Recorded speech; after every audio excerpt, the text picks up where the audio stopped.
Okay. Well, it is good morning, everyone. Still morning. It feels like it could be the afternoon after everything that we have seen.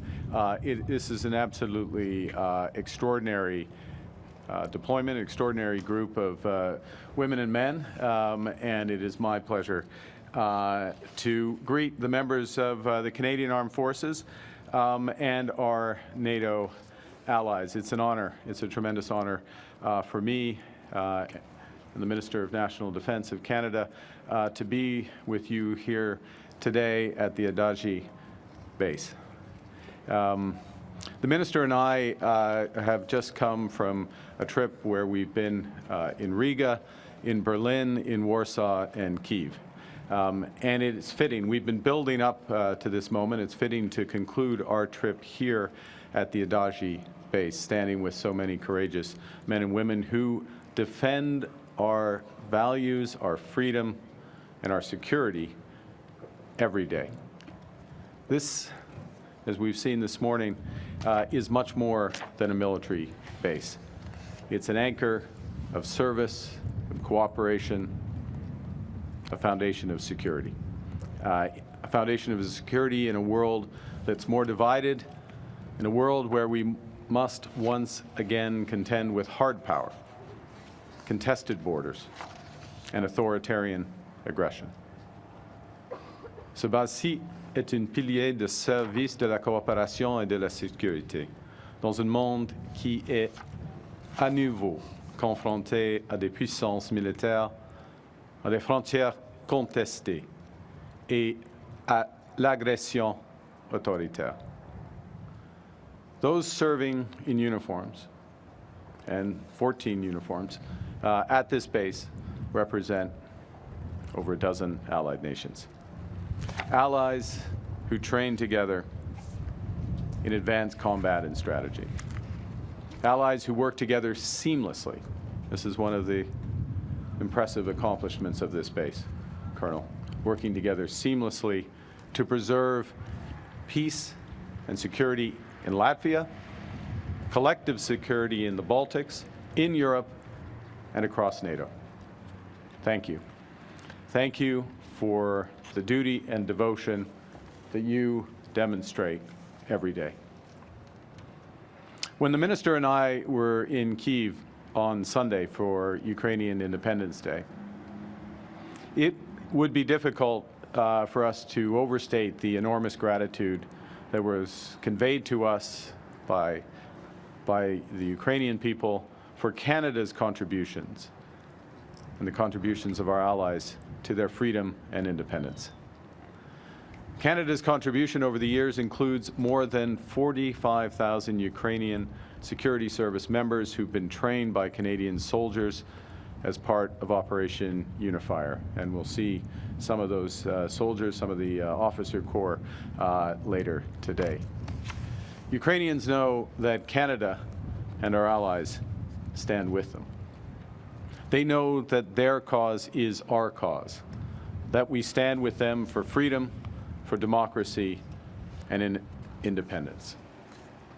And so it was in 1991 when Canada became the first G7 nation to recognize Latvia's independence. The 34th anniversary was yesterday.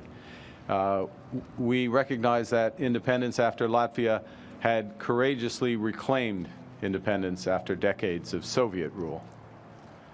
And so it was when Russia illegally annexed Crimea in 2014, Canada, under Prime Minister Stephen Harper, launched Operation Unifier, sending hundreds of Canadian Armed Forces personnel to Ukraine to train Ukrainian troops to fight Russian aggression. And in April of that year, 2014, more than 100 members of the Canadian Armed Forces were deployed here to Latvia to begin Operation REASSURANCE. Today gives a sense of what's been built on that core. 3 years later, as Russia's threats to the Baltics intensified, so 2017, 2018, Canada stepped up to lead the NATO battle group here at the Ādaži Base and added 450 more of our troops. And today, this battle group has grown into a major multinational brigade with Canada leading more than 3,500 soldiers from those 14 nations. Working together, soldiers working together to deter and defend against Russian aggression on NATO's eastern flank, and to fortify our shared defense by air, by land, and sea. Since its inception, the need for Operation Reassurance, unfortunately, the need for Operation Reassurance has only intensified. In Kyiv on Sunday, I recalled decades ago when President Ronald Reagan led a peace effort with the Russians, he adopted the slogan, "Trust but verify." But Vladimir Putin is not Mikhail Gorbachev. Putin seeks darkness, not glasnost. He seeks empire, not perestroika. We can't trust but verify with Putin. We must deter and fortify. Deter new aggression and fortify our shared defense. And that's why yesterday the Minister and I announced the extension of Canada's Operation Reassurance for another 3 years. This renewal will increase capabilities in Latvia to reinforce our collective defense and to bolster our cooperative security and strengthen that NATO deterrence. The extension of Operation Reassurance is part of our broader mission to rebuild, rearm, and reinvest in the Canadian Armed Forces. This June, along with our NATO allies, all of whom are many of whom are represented here today, along with our NATO allies, we committed to NATO's new defense pledge of investing 5% of our annual GDP in the next decade. For Canada, this will represent a quadrupling of our defense expenditures in cash terms by the end of this decade. We're making this year alone additional investments of $9 billion. And we're working with urgency and determination to increase our defense capabilities to meet the threats that are growing in the world.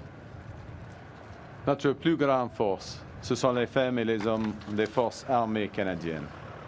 C'est à vous que nous confions le soin de porter ce drapeau, de représenter notre nation au service de nos alliés et de nos valeurs les plus importantes.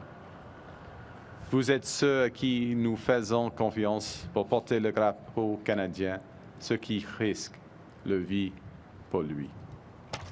En temps de crise, quand les gens voient une foule d'Arabes sur un uniforme, ils voient de l'espoir, ils reçoivent de l'aide. Et votre salaire doit refléter le poids de vos responsabilités. In moments of crisis, when people see the maple leaf on a sleeve, they see hope, and they get help. And the pay of our soldiers should reflect the weight of their responsibilities.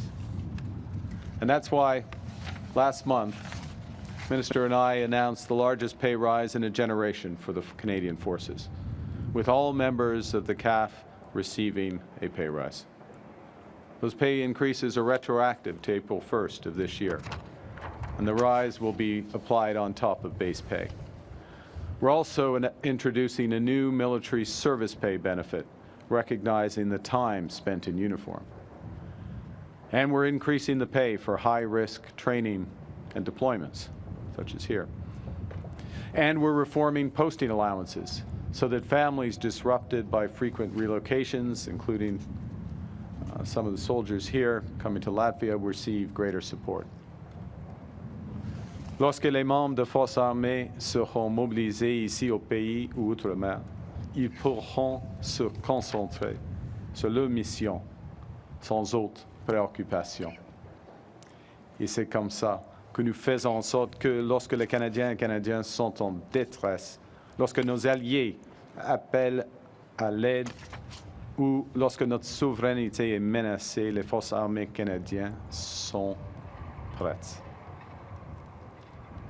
To support the women and men of our armed forces, we're making major investments in our military capacities. In June, we struck a new EU-Canada Security and Defence Partnership, leading to Canada's participation in the European SAFE initiative and the relaunch, or the launch rather, of the Rearm Europe plan. By doing so, we'll be able to partner with our European allies to invest in new drones, in new ships, in new aircraft, and new munitions more quickly and more economically. And we're also, back home, creating a new defense procurement agency so we can build at pace, so the women and men of the armed forces have cutting-edge military equipment that they need and deserve. These investments will modernize our military, and they'll fortify our leadership role in the world. Si nous voulons dissuader l'agression russe dans les pays baltes et dans toute l'Europe, si on veut assurer une paix durable en Ukraine, défendre et promouvoir nos valeurs de liberté, de démocratie et de paix, le Canada doit le faire en position de force. En bref, si nous voulons un monde plus sûr, nous avons besoin du Canada plus fort. Because if we're going to deter Russian aggression in Latvia and the Baltics across Europe, if we're going to secure a lasting and more durable peace and security, if we're going to defend and advance our values of freedom, of democracy and peace, Canada must do so from a position of strength. In short, if we want a safer world, we need a stronger Canada. And so it's the service of the women and men behind me and those that they represent. It's their service and sacrifice that makes Canada strong. As we confront the challenges facing the world at this hinge moment in history, Canada's leadership will be measured not only by the strength of our values, but also the value of our strength. This is the strength on the very front line in the struggle between authoritarianism and democracy, between freedom and fear. And in no small part because of their service, your service and sacrifice, this is a struggle that we will win because we are stronger together. Thank you very much. Merci beaucoup.